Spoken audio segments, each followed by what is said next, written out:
हैं आप लोग। आज की क्लास में हम लोग पढ़ने वाले हैं सीबीएसई क्लास 10 इंग्लिश का फर्स्ट फ्लाइट बुक से एक पोयम जिसका नाम है a tiger in the zoo, और इसके राइटर है लेस्ली नॉरिस। ठीक है, चलिए स्टार्ट करते हैं इस पोयम को। सबसे पहले एक ब्रीफ इंट्रोडक्शन। तो दिस पोयम कॉन्ट्रास्ट का मतलब होता है compare a tiger in the zoo with the tiger in its natural habitat. तो इस पोयम में कंपेयर किया गया है दो टाइगर को। एक टाइगर जू में रहता है और एक टाइगर नेचुरल हैबिटेट मतलब फॉरेस्ट में रहता है। ठीक है, हैबिटेट का मतलब होता है place of living. The poem moves from the zoo to the jungle and back again to the zoo. तो इस पोयम में पहले जू वाले टाइगर को डिस्क्राइब किया जाता है, फिर जंगल वाले टाइगर को डिस्क्राइब किया जाता है, और फिर वापस जू वाले टाइगर को डिस्क्राइब किया जाता है। ठीक है, read the poem silently once. फिर बोला गया कि आपको पढ़ना है और समझना है। तो चलिए हम आपको समझाते हैं इस पोयम का मतलब। तो पोयम में लाइन बाय लाइन एक्सप्लेनेशन तो देखेंगे ही, साथ साथ इसका राइमिंग स्कीम और पोएटिक डिवाइस डिटेल में डिस्कस करेंगे आज। ठीक है, चलिए आराम से पढ़ते हैं। First line, he stocks in his vivid stripes the few steps of his cage. तो यहाँ पे ही बोला गया है उस टाइगर को जो कि जू में है। तो टाइगर को नॉर्मली हम लोग इट से डिनोट करते हैं ना, क्योंकि वो एनिमल है, लेकिन यहाँ पे टाइगर को ही बोला गया है, मतलब टाइगर को पर्सोनिफाई किया गया है। ठीक है, पोएटिक डिवाइस जो होगा यहाँ पे पर्सोनिफिकेशन होगा। तो ही स्टॉक्स का मतलब होता है to move slowly and quietly in order to catch और किल।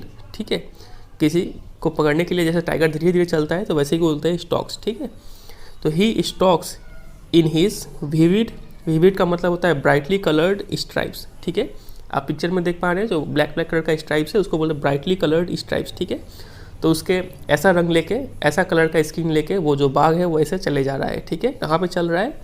The few steps of his cage. उसका जो केज है, पिंजरा है, वो कुछ ही कदमों का है। ठीक है, तो वो कुछ ही थोड़ा ही दूर का जो केज है उसी में वो चले जा रहा है। ठीक है, on pads of velvet quite.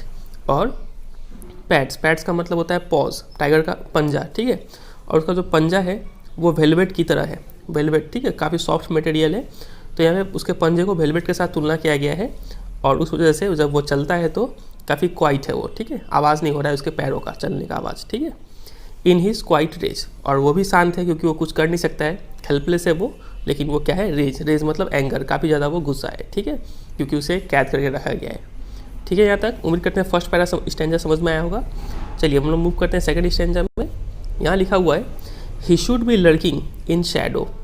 ठीक है, अब हम लोग शिफ्ट हो रहे हैं a tiger in the forest के ऊपर। ठीक है, उस टाइगर को क्या करना चाहिए था? उस टाइगर को लर्किंग का मतलब होता है हाइडिंग, इन शैडो छाया में छिपा होना चाहिए था इस टाइगर को। क्या करते हुए? Sliding through long grass. ठीक है, स्लाइडिंग मतलब स्मूथली मूविंग, पिछलते हुए मतलब चुपके से मूव करते हुए थ्रू द लॉन्ग ग्रास। ठीक है, लंबे लंबे घासों के छाया में उसे छुप के और पिछलते हुए, कहाँ पे वो पिछलते हुए? Near the water hole. Hole का मतलब पूल। ठीक है, जहाँ पे पानी का सोर्स हो, वहाँ पे वो लंबे लंबे घासों के बीच छिपे हुए, उस घासों की छाया में छिपे हुए उसको वहाँ पे छिपा होना चाहिए था। वेयर प्लम्प डियर पास, जहाँ पे, और वही पानी के पास में क्या होते हैं? Plump dear. प्लम्प का मतलब होता है मोटे ताजे। ठीक है, फैट। तो मोटे ताजे जो डियर है वो वहाँ से पास करते हैं, उस टाइगर को वहीं पे छिपा होना चाहिए था, ताकि वो उस टाइगर उसका क्या कर पाए? हंटिंग कर पाए, शिकार कर पाए। ठीक है, तो एक नॉर्मली टाइगर को ऐसे बिहेव करना चाहिए था, लेकिन वो टाइगर क्या है? एक केज में बंद है। ठीक है, चलिए थर्ड पैरा में मूव करते हैं। ही शुड बी स्नार्लिंग, आर यहाँ पे साइलेंट होता है। ठीक है, he should be snarling around houses. Snarling का मतलब क्या होता है? स्नार्लिंग का मतलब होता है गुर्राना। ठीक है, दांत चमकाते हुए गुर्राना, पिक्चर में देख पा रहे हैं। तो उसको स्नार्लिंग करना चाहिए था अराउंड हाउसेस, उन सब घरों के आसपास। एट द जंगल्स एज, जो घरे जंगल के किनारे हैं। तो टाइगर को वहाँ पे मंडरा रहा होता, अगर ये टाइगर यहाँ पे किडनैप नहीं होता तो। Bearing his white fangs. Bearing का मतलब होता है शोइंग, वो दिखा रहा होता अपने वाइट फैंग्स। फैंग्स का मतलब होता है तीत। ठीक है, अपने सफ़ेद दांत वो दिखा रहा होता। हिज क्लॉज का मतलब फिर से वही पंजा होता है, तो अपने पंजा दिखा रहा होता। ठीक है, टेरराइजिंग द विलेज, और जितने भी विलेज के लोग हैं सबको डरा रहा होता वो, अगर वो यहाँ पे बंद नहीं होता तो। ठीक है, but he is locked in a concrete cell. लेकिन वो टाइगर अभी वो बंद है in a concrete cell. Concrete का मतलब building made of cement bricks. ठीक है, आपको पता ही होगा। तो वैसा एक जेल में वो बंद है। ठीक है, जिसके तीनों तरफ से दीवारें और सामने में लोहे के रॉड से, बार से। ठीक है, हिज स्ट्रेंथ बिहाइंड बार्स। ठीक है, और उसका जो पूरा स्ट्रेंथ है, मतलब उसका जो पूरा बॉडी है, ताकत है, वो उस लोहे के जो पिंजरे है उसके अंदर कैद है। Stalking the length of his cage. Stalking का मतलब क्या होता है? स्टॉक का मतलब फिर से वही to move slowly and quietly, ठीक है। वो धीरे धीरे चल रहा है the length of his cage, वो उसका पिंजरा जितना भी लेंथ है उसका, उस लेंथ में वो चुपचाप चले जा रहा है, ठीक है, अपने सॉफ्ट पॉज पे चलते हुए बिना कोई आवाज़ किए भी, ठीक है। इग्नोरिंग विजिटर्स, और वो विजिटर्स को एकदम इग्नोर कर रहा है। नॉर्मली क्या होता है कि वो तो सबको डरा के रखता था, लेकिन अभी उसको पता है कि उसका स्ट्रेंथ जो है बिहाइंड द बार्स है, ठीक है, वो कुछ कर नहीं सकता है, तो इसलिए वो विजिटर्स को क्या कर रहा है, इग्नोर कर रहा है, क्योंकि वो कुछ कर नहीं सकते हैं, यहाँ पे हेल्पलेस है वो, ठीक है यहाँ तक। तो अब आगे कंटिन्यू करते हैं। में ए दे दे, ही stocks in is vivid stripes, तो स्ट्राइप्स के लिए हम ए दे रहे हैं, तो स्ट्राइप जैसा कोई वर्ड है यहाँ पे, केज, क्वाइट, रेज, तो स्ट्राइप जैसा कोई वर्ड नहीं है, तो छोड़ दीजिए उसको। अब हम लोग आते हैं केज पे। केज को अगर हम केज वाले साउंड को अगर बी दे दें तो केज, क्वाइट, रेज, हाँ केज और रेज मिल रहा है तो यहाँ पे हम भी बी दे देते हैं, और क्वाइट वाले वर्ड जैसा कुछ तो है नहीं तो यहाँ पे सी हो जाएगा, ठीक है। तो राइमिंग स्कीम हो गया ए बी सी और बी, ठीक है। वैसे ही सेकंड अगर स्टैंजा में आए हम लोग, तो यहाँ पर भी अगर शैडो को अगर हम ए दे दें तो शैडो जैसा वर्ड ग्रास, होल किसी में नहीं है, ठीक है।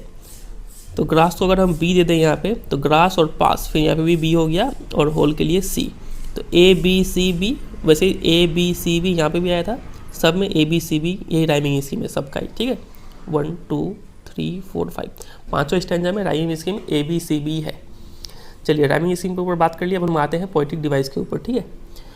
तो सबसे पहला पोएटिक डिवाइस तो यहाँ पे ही के लिए हो गया, पर्सोनिफिकेशन, ठीक है।